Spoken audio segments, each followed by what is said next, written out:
Muchos hombres han contado cosas espantosas, no referidas en letra impresa, que sucedieron en los campos de batalla durante la Gran Guerra. Algunas de estas cosas me han hecho palidecer, otras me han producido unas náuseas incontenibles, mientras que otras me han hecho temblar y volver la mirada hacia atrás en la oscuridad. Sin embargo, creo que puedo relatar la peor de todas, el espantoso, antinatural e increíble horror de las sombras. En 1915 estaba yo como médico en el grado de teniente en un regimiento canadiense en Flandes, siendo uno de los numerosos norteamericanos que se adelantaron al gobierno mismo en la gigante contienda. No había ingresado en el ejército por iniciativa propia, sino más bien como consecuencia natural de haberse alistado el hombre de quien era yo ayudante indispensable, el célebre cirujano de Bolton, el Dr. Herbert West. El Dr. West se había mostrado siempre deseoso de poder prestar servicio como cirujano en una gran guerra, y cuando dicha posibilidad se presentó, me arrastró consigo en contra de mi voluntad. Había motivos por los que yo me hubiera alegrado de que la guerra nos separase, motivos por los que encontraba la práctica de la medicina y la compañía de West cada vez más irritante. Pero cuando se marchó a Ottawa y consiguió por medio de la influencia de un colega una plaza de comandante médico, no me pude resistir a la autoritaria insistencia de aquel hombre decidido a que le acompañase en mi calidad habitual. Cuando digo que el Dr. West estuvo siempre ansioso de poder servir en el campo de batalla, no me refiero a que fuese guerrero por naturaleza, ni a que anhelase salvar la civilización. Siempre había sido una fría máquina intelectual, flaco, rubio, de ojos azules y con gafas. Creo que se reía secretamente de mis ocasionales entusiasmos marciales y de mis críticas a la indolente neutralidad. Sin embargo, había algo en la devastada Flandes que él quería, y a fin de conseguirlo, tuvo que adoptar aspecto militar. Lo que pretendía no era lo que pretenden muchas personas, sino algo relacionado con la rama particular de la ciencia médica que él había logrado practicar de forma completamente clandestina, y en la cual había conseguido resultados asombrosos, y de vez en cuando horrendos.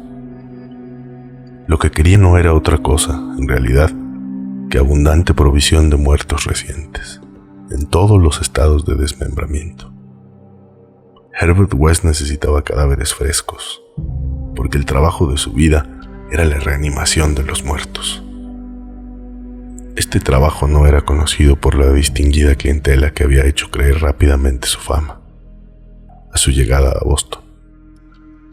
En cambio, yo lo conocía demasiado bien, ya que era su más íntimo amigo y ayudante desde nuestros tiempos de la Facultad de Medicina, en la Universidad de Miskatonic de Arkham. Fue en aquellos tiempos de la universidad cuando inició sus terribles experimentos, primero con pequeños animales y luego con cadáveres humanos conseguidos de manera horrenda. Había obtenido una solución que inyectaba en las venas de los muertos, y si eran bastante frescos, reaccionaban de maneras extrañas.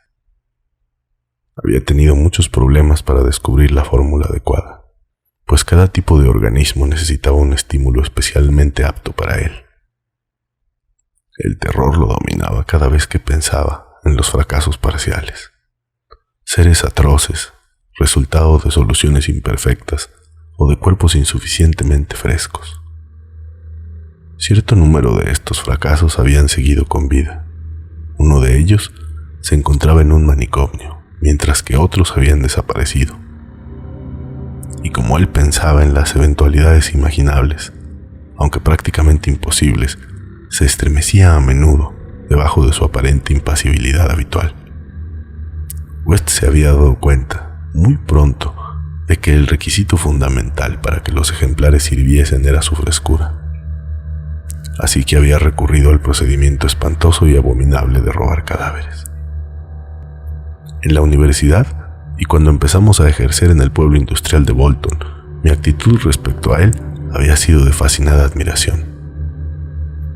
Pero a medida que sus procedimientos se hacían más osados, un solapado terror se fue apoderando de mí. No me gustaba la forma en que miraba a las personas vivas de aspecto saludable. Luego ocurrió aquella escena de pesadilla en el laboratorio del sótano, cuando me enteré de que cierto ejemplar aún estaba vivo cuando West se había apoderado de él. Fue la primera vez que había podido revivir la función del pensamiento racional en un cadáver. Y este éxito, conseguido a costa de semejante abominación, lo había endurecido por completo. No me atrevo a hablar de sus métodos durante los 5 años siguientes. Seguí a su lado por puro miedo y presencié escenas que la lengua humana no podrían repetir. Gradualmente llegué a darme cuenta de que el propio Herbert West era más horrible que todo lo que hacía. Fue entonces cuando comprendí claramente que su celo científico por prolongar la vida, en otro tiempo normal, había degenerado sutilmente en una curiosidad meramente morbosa y macabra, y en una secreta complacencia en la visión de los cadáveres. Su interés se convirtió en perversa ficción para lo repugnante y lo diabólicamente anormal. Se recreaba con tranquilidad en monstruosidades artificiales ante las que cualquier persona en su sano juicio caería desvanecida de repugnancia y de horror. Detrás de su pálido intelectualismo, se convirtió en un exigente Baudelaire del experimento físico, en un lánguido Eliagábolo de las tumbas. Afrontaba imperturbable los peligros y cometía crímenes con impasibilidad. Creo que el momento crítico llegó al comprobar que podía restituir la vida racional, y buscó nuevos ámbitos que conquistar experimentando en la reanimación de partes seleccionadas de los cuerpos.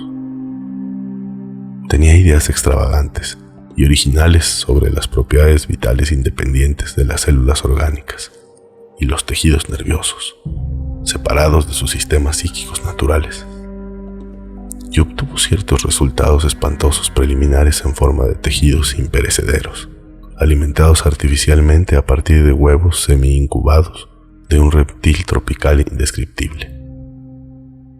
Había 2 cuestiones biológicas que ansiaba terriblemente establecer.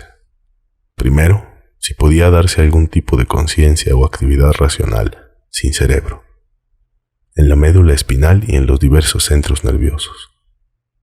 Y segundo, si existía alguna clase de relación etérea, intangible, distinta de las células materiales, que uniese las partes quirúrgicamente separadas que previamente habían constituido un solo organismo vivo. Todo este trabajo científico requería una prodigiosa provisión de carne humana recién muerta. Y esa fue la gran razón por la que Herbert West participó en la Gran Guerra. El horrendo y abominable suceso ocurrió una medianoche a finales de marzo de 1915, en un hospital de campaña detrás de las líneas de Saint-Éloi. Aún ahora me pregunto si no fue meramente la diabólica ficción de un delirio.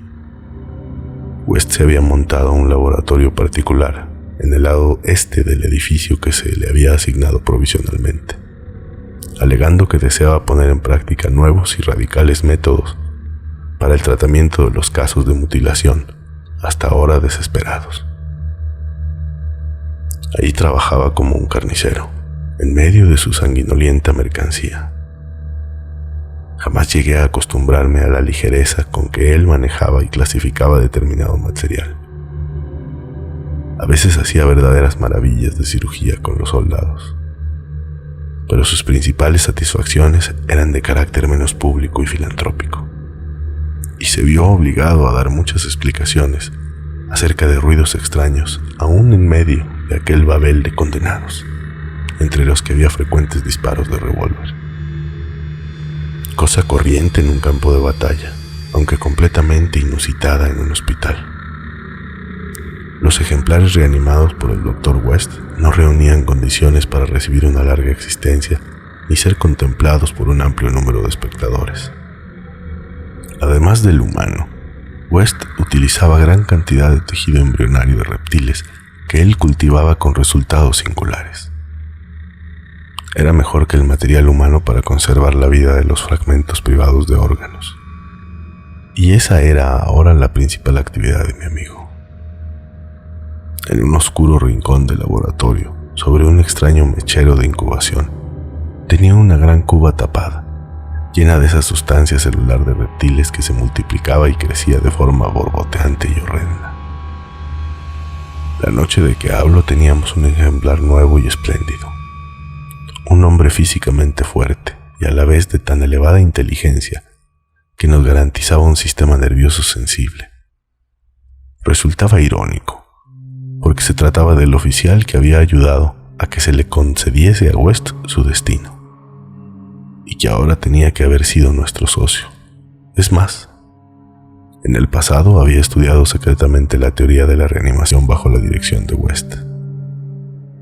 El comandante Eric Moreland Clipman Lee, DSO, era el mejor cirujano de nuestra división y había sido designado precipitadamente al sector de St. Louis cuando llegaron al cuartel general noticias del recrudecimiento de la lucha.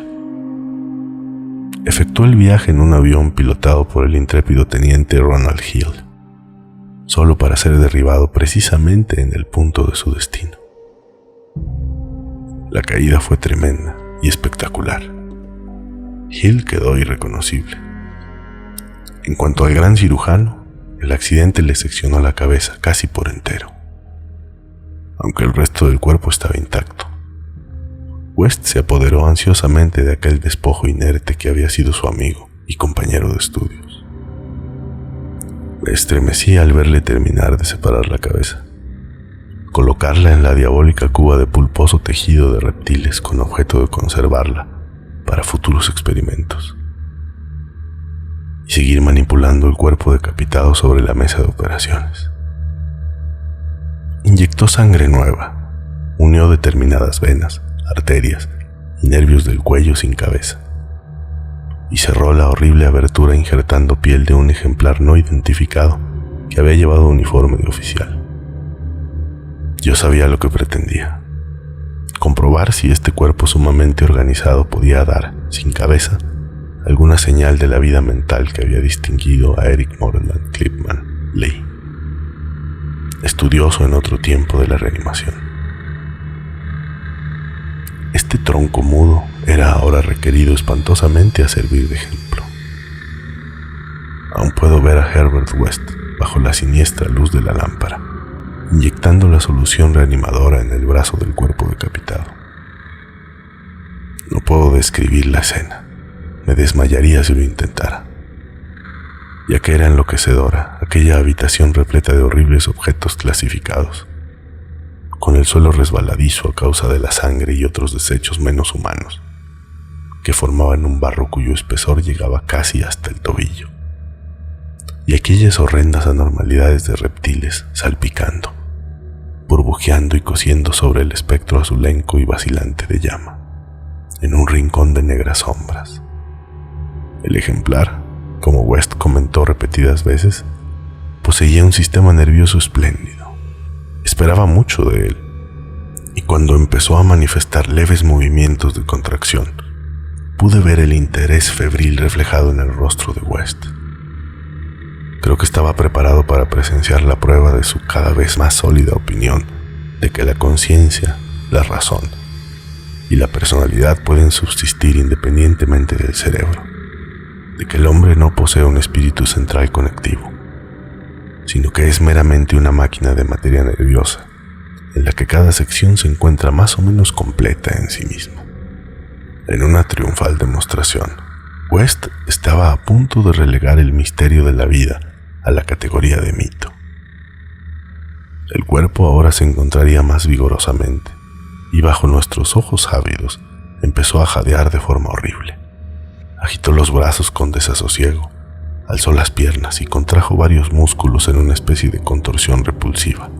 Luego, aquel despojo sin cabeza levantó los brazos, en un gesto de inequívoca desesperación, de una desesperación inteligente, que bastaba para confirmar todas las teorías de Herbert West, Evidentemente, los nervios recordaban el último acto en vida del hombre, la lucha por librarse del avión que se iba a estrellar.